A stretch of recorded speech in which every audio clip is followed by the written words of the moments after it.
Coba fitur dengarkan berita di News Plus aplikasi RCTI Plus.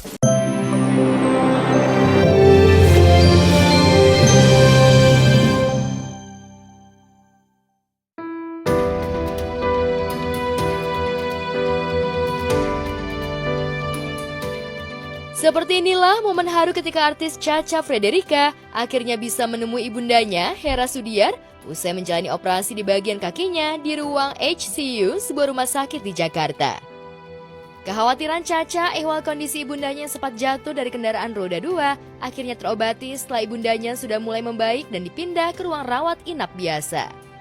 Meski sudah pulih, namun Cha-Cha tetap meminta ibundanya untuk berhati-hati sebab ia dan anak-anaknya tak ingin kehilangan ibundanya. Aku minta tolong banget buat diri mama. Aku tuh ingetin mama tuh buat diri mama. Aku tuh takut mama kenapa-napa. Katanya pengen lihat Noni gede, pengen lihat Noni ABG. Malah kayak gini gimana?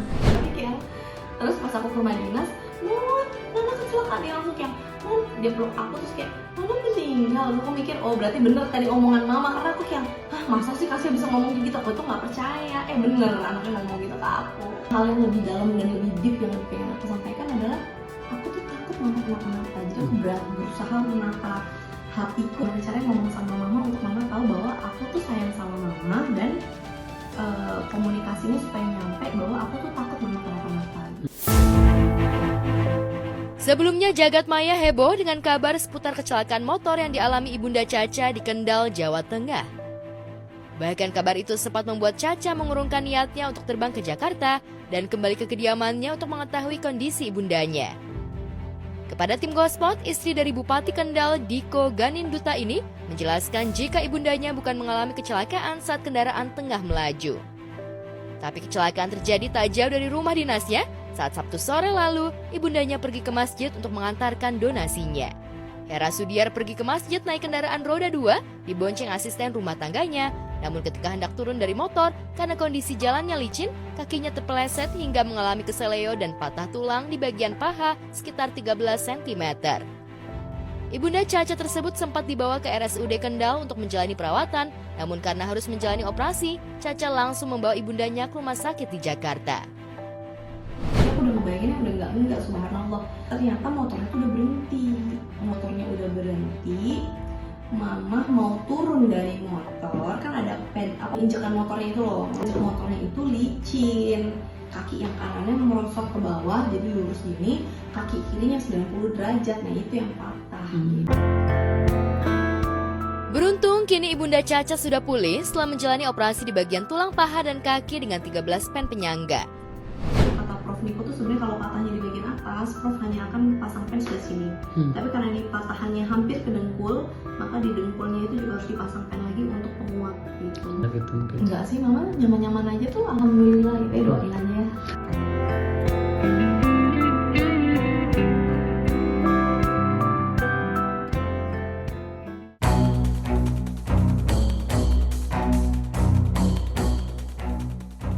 Saat Cha-Cha Frederica sudah lega usai ibundanya sukses menjalani operasi di bagian kakinya, di tempat berbeda, Slamet Riyadi alias Slamet Tato, pria yang disebut-sebut sebagai asisten dan supir pesulap Pak Tarno, baru saja dilaporkan oleh kedua anak kandung dan istri tua Pak Tarno ke Polda Metro Jaya.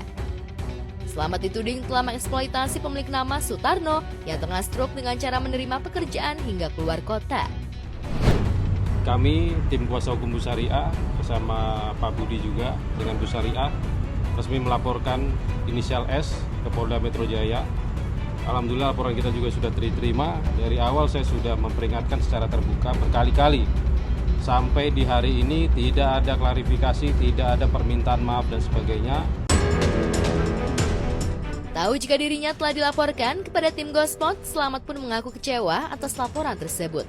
Ia juga menepis semua tudingan miring terutama terkait eksploitasi Pak Tarno. Siapa sih nggak kecewa pasti adalah. Saya juga nggak ngerti eksploitasi yang mana. Ya terima kerjaan kan langsung Pak Tarno sendiri. Setelah kita pertemuan itu kan berkomitmen Pak Tarno dijemput atau diantarkan. Tahu-tahu kan ke Surabaya. Setelah itu juga ketika kita melihat Pak Tarno datang tidak diantar. Tahu-tahu Pak Tarno diantar pakai ojek. Padahal mobil punya Bu Syariah, punya Pak Tarno. Sekarang mobil pun juga dikuasai mereka.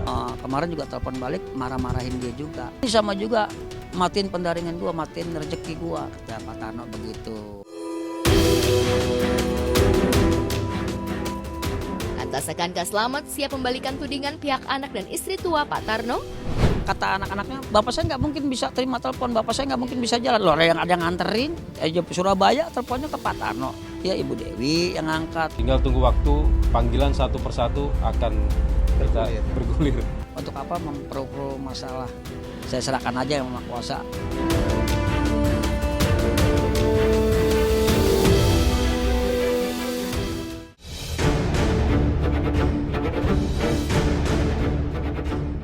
Kisru tak kalah sengit dan terus diwarnai drama, konflik hingga saling lapor juga terjadi pada donasi Agus Salim, korban penyiraman air keras yang tak kunjung usai bak lakon sinetron.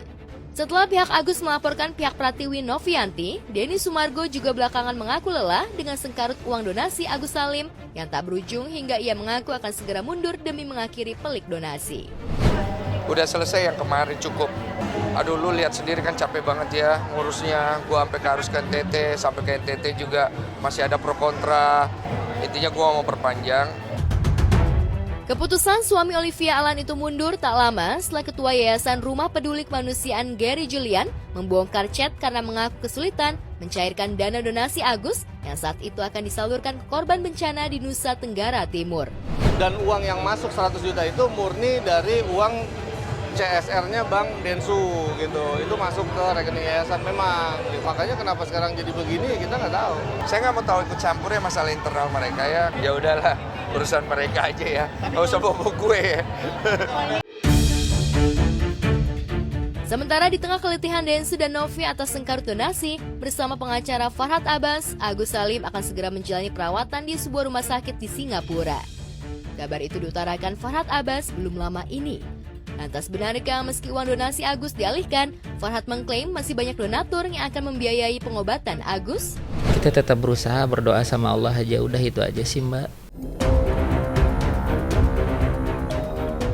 Namun di tengah sesumbar akan menjalani pengobatan Agus di Singapura dan panasnya polemik donasi, Agus Salim kian hari justru kian eksis di jagat maya.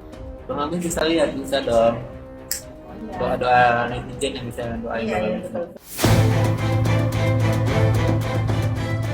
Jika melihat cara Agus bertingkah layaknya selebritas, mungkinkah ia merasa di atas angin setelah ada banyak donatur yang mensupport pengobatannya?